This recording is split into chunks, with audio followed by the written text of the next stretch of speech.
افسانه‌های جالب، قصه‌های رنگین، دلیری و چالاکی قهرمان‌های افسانه‌های خلق تاجیک در برنامه خواب شیرین برای بچه‌های عزیز و شیرین از رادیوی تاجیکستان.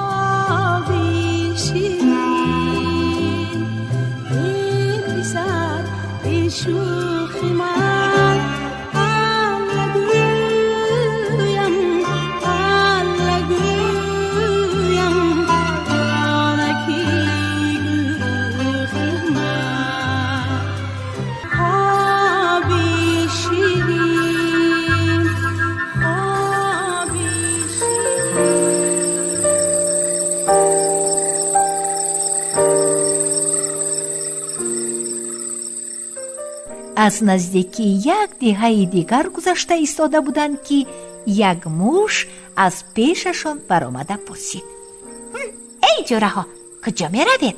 خر گفت: ما از صاحبمان گریختیم، با یگان جای رفته زندگی می کنیم. موش گفت: من در ته دیوار خانه داشتم. 2-3 روز است که صاحب خانه از کجای گربه آورده سر داده مانده است. یک روز نه یک روز دیگر به دست گربه می افتم و نابود می شوم. اگر خواهید من همراه شما روم و از چنگال گربه رهایی یابم. خب بیا، گفت خر، با بالای من برا. خر پهلو زد و موش با بالای او برآمد. این جاندارکان ضعیف مفتخور با ما چه لازم؟ گفت برزگاو از التفات خر به خروس موش ناراضی شده. چرا این بار زیادتی را با خود میبریم؟ پروا نکن، گفت خر، دوست خورد است یا کلان، بودنش خوب است. همین خیل 3 سر بودند، 4 سر شده رفتن گرفتند. چند روز راه پیموده به دامنه کوه رسیدند.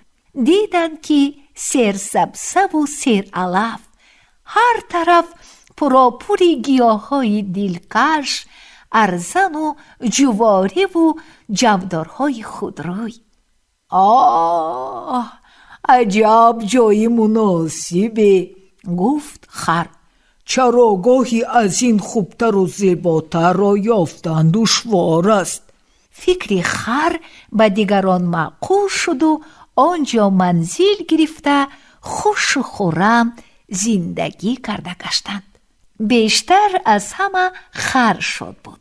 با رغبتی تمام شکمش را سیر کرده از این سو به آن سو، از آن سو به این سو غیل میزد و به 4 طرف چارخه زده خرسندی میکرد.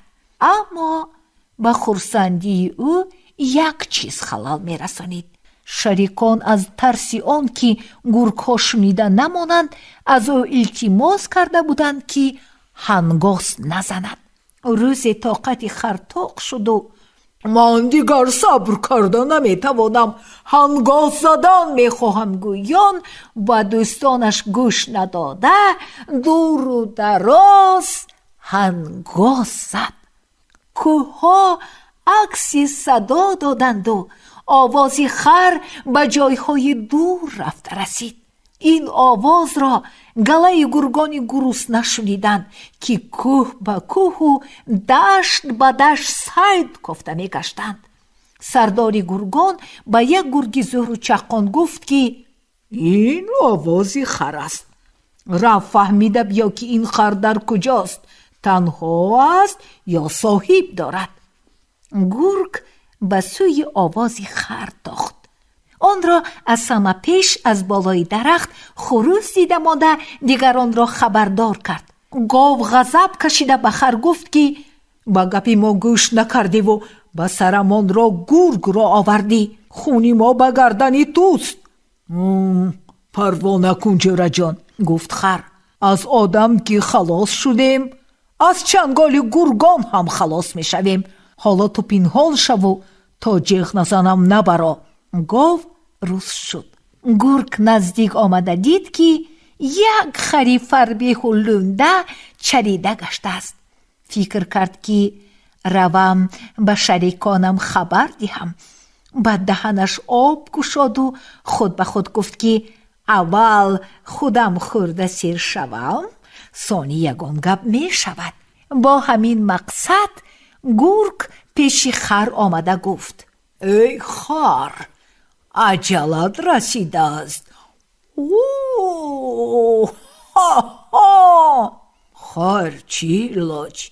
گفت خر: کجایم را میخواهی اول بخوری؟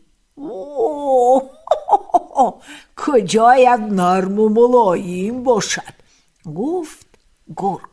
میانی دو پای قفای ملایم و روغنین. من پشتناکی خواب کرده پایهایم را میکشایم، تو کیف کرده خور. خواب کن، گفت گرگ. خر گفتگیش بر این خواب کرده پایهایش را کشاد. گرگ اکنون میگزم گفته سر خود را خم کرده بود که خر کله او را با دو پایش محکم پخش کرده فریاد کرد: ای پهلوانی آدمی زاد، برا زن! ای شاخی تگی زمین، برا گرکو! ای مؤذنی خوش آواز، به جنازه خبر کن! برزگاو تاخته آمده با شاخهای تیزش گرگ را زدن گرفت. موش تاخته برآمده به کافتن تگی پای گرگ مشغول شد. خروس باشد قو قو قو قو گویان فریاد برآورد. بعد آن که گرگ مجروح و خونشار شد، خر کله آن را سر داد. گرگ هرچی قوت داشت گریخته به گله گرگان رسید و گفت: زود گریزید که 4 پهلوان پیدا شده است.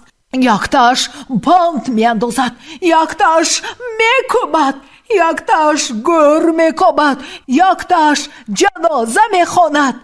گرگان راه گریز را پیش گرفتند و در این منزل دیگر گرگی پیدا نشد و خر و برزگاب و موش و خروس تا آخری عمرشان با خاطری جمع و دلی بیغم زندگی کرده گشتند.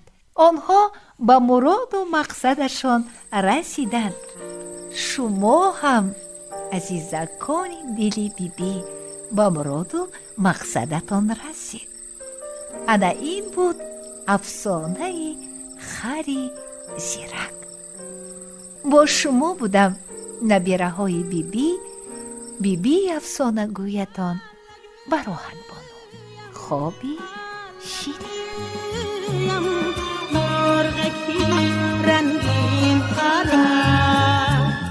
افسانه های جالب، قصه های رنگین، دلیری و چالاکی قهرمان های افسانه های خلق تاجیک در برنامه خواب شیرین برای بچه های عزیز و شیرین از رادیوی تاجیکستان. خواب شیرین برای